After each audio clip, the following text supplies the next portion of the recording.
दोस्तों, क्या आप कभी अकेले बैठे हैं, बिना मोबाइल, बिना किसी शोर, बिना किसी इंसान के? और अगर बैठे हैं तो क्या आपने शांति महसूस की या बेचैनी? सच कहूं, आज का इंसान भीड़ में रहना जानता है, पर खुद के साथ रहना नहीं जानता। वो हजारों लोगों से जुड़ा है, लेकिन अपने मन से कटा हुआ है। आज मैं आपको एक ऐसी कहानी सुनाने जा रहा हूं जो सिर्फ कहानी नहीं है, बल्कि जीवन का ऐसा सत्य है जो अगर समझ में आ जाए तो जीवन बदल सकता है। ये कथा है भगवान गौतम बुद्ध की और एक ऐसे युवक की जो अकेले रहने से डरता था। बहुत समय पहले की बात है। मगध राज्य के पास एक छोटा सा गांव था। उस गांव में एक युवक रहता था।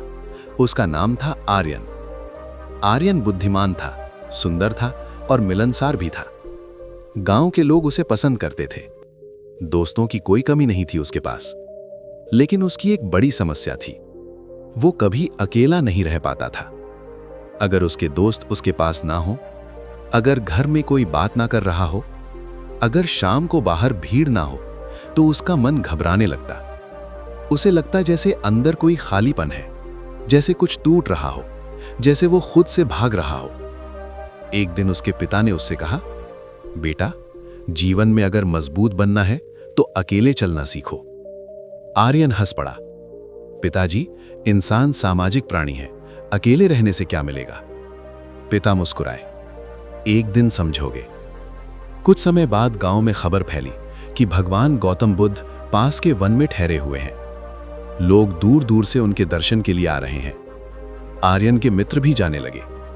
आर्यन ने सोचा, चलो देखते हैं ये संत आखिर सिखाते क्या है। वो भी वहां पहुंच गया। वन का वातावरण अद्भुत था। चारों ओर शांति, पक्षियों की मधुर ध्वनि और वृक्षों के बीच बैठे थे भगवान बुद्ध। उनका चेहरा शांत था, आंखें बंद, और उनके आसपास बैठे लोग ध्यान से सुन रहे थे। बुद्ध ने आंखें खोली और कहा, मनुष्य दुखी इसलिए है क्योंकि वो अकेले होने से डरता है। वो भीड़ में खुद को खो देता है, पर स्वयं से मिलने का साहस नहीं करता। ये शब्द सीधे आर्यन के दिल में उतर गए। सभा समाप्त हुई। लोग जाने लगे, पर आर्यन वहीं खड़ा रहा। वो बुद्ध के पास गया और बोला, भगवान, मैं अकेले रहने से डरता हूं। जब मैं अकेला होता हूं तो मेरे मन में अजीब अजीब विचार आते हैं। मैं बेचैन हो जाता हूं। मुझे क्या करना चाहिए? बुद्ध मुस्कुराए। उन्होंने कहा, डर अकेलेपन से नहीं है, डर उस सत्य से है जो अकेले में सामने आता है। आर्यन समझ नहीं पाया। बुद्ध ने उसे पास बिठाया और कहा, आज रात तुम इसी वन में अकेले रहोगे। न कोई मित्र, न कोई बातचीत, न कोई दीपक, केवल तुम और तुम्हारा मन। आर्यन घबरा गया। भगवान, मैं नहीं कर पाऊंगा। बुद्ध बोले, जो भागता है वही सबसे ज्यादा डरता है, जो रुक जाता है वही मुक्त हो जाता है। आर्यन ने हिम्मत की और वहीं रुक गया। रात होने लगी। धीरे धीरे अंधेरा छा गया। पक्षियों की आवाज बंद हो गई। वन में सन्नाटा फैल गया। आर्यन एक पेड़ के नीचे बैठा था।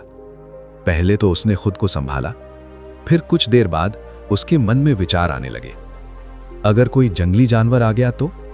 अगर मैं यहां मर गया तो? अगर कोई भूत प्रेत हो तो? उसका दिल तेज धड़कने लगा। वो उठकर भागना चाहता था, लेकिन बुद्ध के शब्द याद आए, जो रुक जाता है वही मुक्त हो जाता है। वो वापस बैठ गया। धीरे धीरे डर कम होने लगा। अब उसके मन में और विचार आने लगे। बीते हुए झगड़े, गलतियां, अहंकार, ईर्ष्या। उसे एहसास हुआ कि वो हमेशा लोगों के बीच इसलिए रहता था ताकि इन विचारों से बच सके।